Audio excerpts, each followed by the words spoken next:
Ladies and gentlemen, boys and girls, worshippers of all ages, welcome to YouTube. My name is C-Raptor, and it is time for more Scuttlebutt. This week's game to keep you entertained while I gab at the microphone, brought to you by Tier 9 Premium German Destroyer Z44. Z44 is a new addition to the game. I think she's been out maybe about 10 days now, and this is a ship, of course, I just started playing her right before we had access, like right before she went on sale, right? Remember, my philosophy is they give us these ships, we're not allowed to show them on stream, we're not allowed to make videos about any of the play, how the ship plays, and so in order to prevent me from putting my foot in my mouth and talking about the ship, I simply won't play it until basically we're told, you know, it's getting close to release, or she actually does release. So it makes it difficult to do reviews, but that's just the way I operate because I am not a super tester. I didn't sign up to be a super tester. I have never wanted to be a super tester, and so I've mentioned this many times in the CC Discord and various feedback forums. I don't want to be, I don't appreciate being treated like one when it comes to test boats, so just keep it away from me until I'm allowed to show it to people. They don't do that, but it is what it is. I simply try to ignore these ships outside of my little first look videos. So this is one of my early games in Z44. I've been messing around with her on stream, and this was a game that I played off stream. It's just not an amazing game from a damage perspective. However, it does highlight a couple of things that I really want to point out. One is, for a ship that doesn't have hydro, I spend a tremendous amount of time working and contesting the inner cap circle here on Epicenter. Some of that is because I get some really good backup from my team in a couple of key places, and some of it is because the enemy destroyers don't really do a good job of giving me a reason to leave, right? If you look at the enemy destroyer lineup, it's a Mahan, an Oosterjutland, and a Kagero. Now, the Kagero has a huge spotting advantage over me. The Ooster has a small one, and I actually outspot the Mahan. Very early on, you're going to be able to look at the minimap and see where the Mahan is, and I'm going to put some damage into him that's going to keep him from wandering in too close. But the Ooster and the Kagero definitely make themselves felt eventually. It just takes a little while for either of them to kind of show up and be meaningful. So what that does is the enemy destroyers essentially cede the middle of the board to me and to my team, and we're able to do some things with it. The carrier is somewhat impactful as the game goes on, but not radically, and certainly not to me, just because he doesn't bring his planes over a lot. When he does, I either smoke or I dodge the drops or whatever. It's not as bad as you would think. Z44 has a lot of hit points. It's one of the big things she has going for her. Anyway, enjoy the game, guys, and let's get to it. So what's going on in Shooty Boats? Well, there haven't been any major blog posts since the last time we had posted one of these. It's only been about 10 days. I'm putting one up here. This video will go live on Monday, the 14th of December. I'm mainly posting this for a couple of reasons. One is I want everybody to know I'm not around this week. No streams this week. I'm on vacation with my family. However, the channel has got plenty of things to keep it busy. I've got some quick cuts, obviously, lined up for pretty much every day, and a couple of Italian battleship previews that I'm going to try and get done before I leave town and get those uploaded and then and ready to go later in the week. So there'll be plenty to keep you entertained while I'm not around, but no streams this week.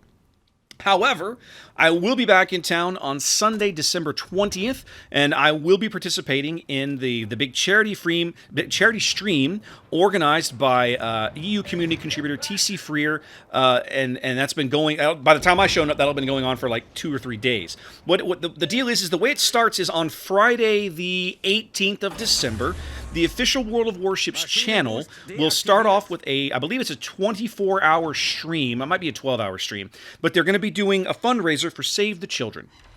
And so each of the regional offices will stream, I think, a 6-hour block and be doing a fundraiser. At the end of that 24-hour stream, they're going to raid a regular streamer, a regular warship streamer, and that will start a train that will carry through into Tuesday. And this is organized again by community contributor TC Freer over on the EU cluster. I'll put a link down to his channels and whatnot below. You can go check him out. He's an awesome dude.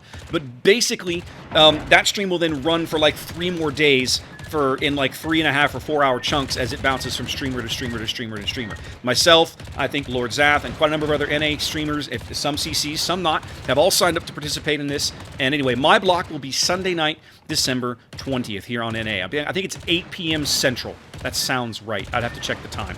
But it's going to be that evening. So that'll be my next stream back in a little while. talking about streaming, we'll talk about those next 2 weeks. Of course, the week of Christmas and the week of New Year's. Now, ordinarily, I stream Tuesday night, Thursday night. That will not be happening those 2 weeks because Thursday night, each of those weeks, is a holiday. Christmas Eve falling on Thursday, and then, of course, New Year's Eve falling 1 week later. So, I'm going to do that week. I'm going to move each of those streams up a day. I'm going to do a Monday stream, Monday the 21st, and then Wednesday the 23rd. And then I'm going to do the exact same thing the following week, the very last week of 2020. Boy, it feels good to say those words, doesn't it? The very last week of 2020. And there was much rejoicing. Oh, dear God. Aren't we all ready for this year to be over? Goodness gracious. Anyway, one more thing about streams. On that Wednesday, the 23rd, that evening, that will be my Christmas stream. So mark your calendars, set a bookmark, set a calendar reminder, whatever. But that evening will be my Christmas stream. I'll come on in my little Santa hat, and we're going to give away all kinds of stuff and just celebrate Christmas together and blow up boats and do what we do, right? Because it's the time of year for it. And we should be, I mean, you know, you look around warships, there's a lot of people complaining, and we'll get to some of that in a minute, but there's a lot to be thankful for, right? We have a fabulous community. The community around this game is amazing. I mean, look at some of the things that we've done over the years with the charity drives, helping each other out, helping out players who have come and gone. It's just fabulous, right? The museum ship support that we've gotten both here and abroad, both here on NA, and then you see it on other clusters as well. The Anchors Away tour, which unfortunately we lost most of those stops this year, but I'm confident those will be back once the world starts to come out, wake up and figure out what's going on, and we'll be back to visiting museum ships, supporting them. So there's a lot to be thankful for in World of Warships, and I think it's important that we remember that. And so that Wednesday will be my chance to celebrate and share all of that with everybody. So I hope you'll drop on by both on Sunday and then possibly Monday if you've got time, but definitely the Sunday and the Wednesday streams that week of Christmas, because those to me are going to be the two kind of big special ones that week. The other thing that it's kind of worth talking about in shooty boats right now, I guess, is this whole Santa crate controversy thing, right? This started right after the patch dropped and they put the Santa crates on sale. And there was a video, it was a video posted or a Reddit thread, I don't remember exactly, but people were, you know, it came as this huge shock and revelation. Oh my God, the Santa crates are rigged. Guys, did you know that certain ships have higher drop percentages than other ships in these crates? Gasp, faint, and fall over like this was some giant revelation. Now, I'm of two minds of this, and so there's going to be a lot of people out there that don't agree with me, and I'm okay with that, right? I'm 42, I'm old, my income doesn't depend on World of Warships or YouTube or Twitch, so I'm going to have an opinion, and if you don't like it, fine. I don't care. But here's my opinion, all right? If you are a new player, let's say you've joined World of Warships in the last couple of years. Let's say you started playing in 2018. And you saw Christmas in 2018, Christmas 2019, now you're in Christmas 2020, and you didn't play the game before that. You have a valid complaint, right? That this was maybe not clear, or maybe not known, okay? Or maybe not obvious or stated or whatever. It wasn't completely transparent. And Wargaming admitted this, right? Because they used to say in their little postings about these crates, hey guys, this is the way they work. Not specifically down to drop percentages, but point out that some of these ships have higher drop percentages than others. That's just the way they're coded, okay? They removed that language at some point. But even if they had never said that, ever, once in any of the postings, if you ever bought Santa crates, right? If you ever bought Santa crates, especially going all the way back to like 2016, 2015, whenever they were first offered, it wasn't hard to figure out that there were ships that had higher drop rates than others, right?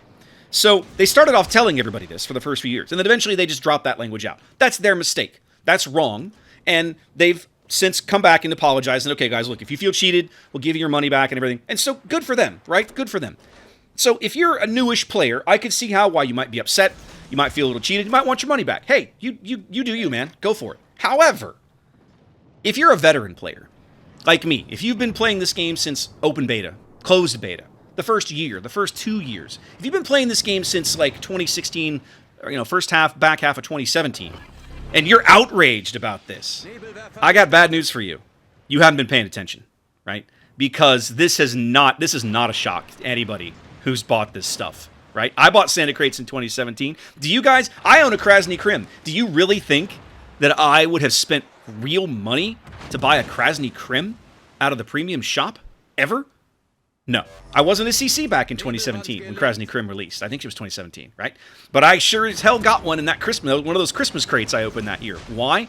Because she was one of the turds, right? Turd ships that you could get that you basically had to get that tick box marked before you could move on to get some of the better stuff to drop out of those goofy crates. That was 2017. In 2018, it was a different list of ships. I'm confident. Okay, but the bottom line is that if you were a veteran player and you bought crates in 2016 and 2017, and I think 2015 too, they might not have done it in 15, but I know for a fact they did it in 16 and 17, and you're like suddenly massively outraged to discover this, you are not paying attention. You're not paying attention, right? You're being a little dishonest, right? You're being a little disingenuous. And that's the kind of the frustration that I have, right? Again, I have to segregate. There's a fine line here. You have to segregate people who haven't been playing the game long enough from people who know better by now. Okay, so because Wargaming, like I said, they stopped talking about it. Fine, that was wrong. They shouldn't have done that. Even I missed it. I don't read every article on the portal anymore. So yeah, they shouldn't have done that. But that's why they're giving people their money back. But the bottom line is like, geez, I mean, stop fooling yourselves, guys. Stop fooling yourselves. Do you really think they're going to put an equal chance for you to get a Missouri and a Krasny Krim out of these crates? Of course not. Of course not. The Missouri is going to have a lower drop rate. That's how this is going to work, right? I mean, when you play any game that has random drop rates for loot, and that's literally what we're talking about, the loot tables are built so that things have different drop rates. The really good stuff is harder to get. And why is that? Because the designers of the game want you to spend time logged into their game. Ta-da! Simple. So, anyways, I mean, be angry if you want, and hate me for my opinion if you want. It doesn't matter to me. But I just get frustrated when I see people who know better stirring the pot and just like, Wargaming is cheating you. And it's kind of like, well, you've known this for years. Why are you just now making a big deal out of it? There's just, I mean, I don't understand, right? Where was this video last year? It was the same last year. Didn't change from 2018 to 2019, except for the fact they quit telling everybody about it, right? So what's the difference? I don't know. It just, anyway. I actually wasn't really going to talk about this, but I had I had a lot of people asking me in comments, hey, are you going to make a video about the crate thing? And I'm kind of like, what's to talk about, right? If you've been paying attention, if you've been playing this game more than 3 years, there's nothing to know, right? They're not telling you anything you don't already know. If you're a new player, you got a valid gripe, and I feel for you, right? So go get your money back. Don't feel cheated. To get Wargaming to refund you if you're upset with your purchases. That's fine. But I mean, that's just the way these crates work, right? Now, there's a larger conversation to be had here, and this is one that I used to have with the old. Was it assistant publisher, assistant regional publisher, something like this. Pigeon of War, right? When Pigeon worked for the company, he and I and a lot of other people were on the wiki team. Pigeon was originally managing the wiki team, and this was a topic that came up quite a bit when we were chatting with him off to the side. And yeah, there were a lot of there's a.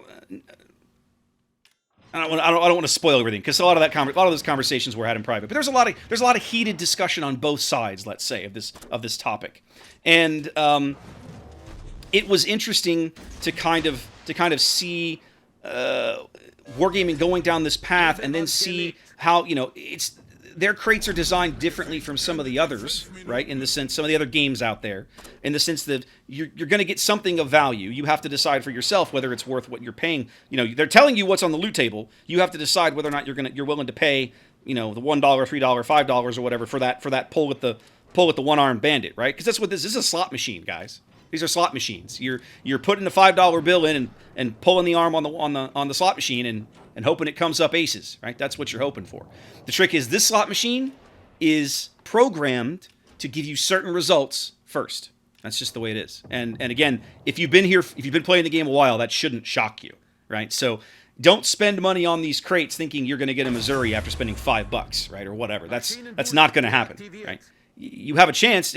There are people that will get a Missouri having spent less than others. That's just the way it's going to work. But anyway, I'm going to stop talking about that now. That's been going on a while, and that's my opinion, right? Just the faux outrage from the veterans in the community is just, it's exhausting. It feels like there's so many people left in the community. I mean, we've got a great community, but it feels like there's this element of the community, the player base, right, that just hangs around to dump on the game, like to tell everybody else they're having fun wrong. And I don't understand that. Like, if you're not having fun, that's fine. The game's changed, community's changed. Say your goodbyes. Do your thing. But why do you have to sit around and tell everybody else that they're not allowed to have fun? I don't understand that. It's a mentality I'll never understand. I've talked about it before. I won't get into it again. Anyway, guys, that's basically it this week. I wanted to talk about the upcoming holiday streams, the charity stream, and hit the Santa Crate thing just because I had a lot of people asking me about it, and that's my opinion. And if you don't like it, well, sucks to be me. Life goes on. Anyway, guys, I will be back next week. I hope to see you around Twitch on one of the streams going on the week of Christmas. In the meantime, y'all be safe, wash your hands, and I'll catch you next time.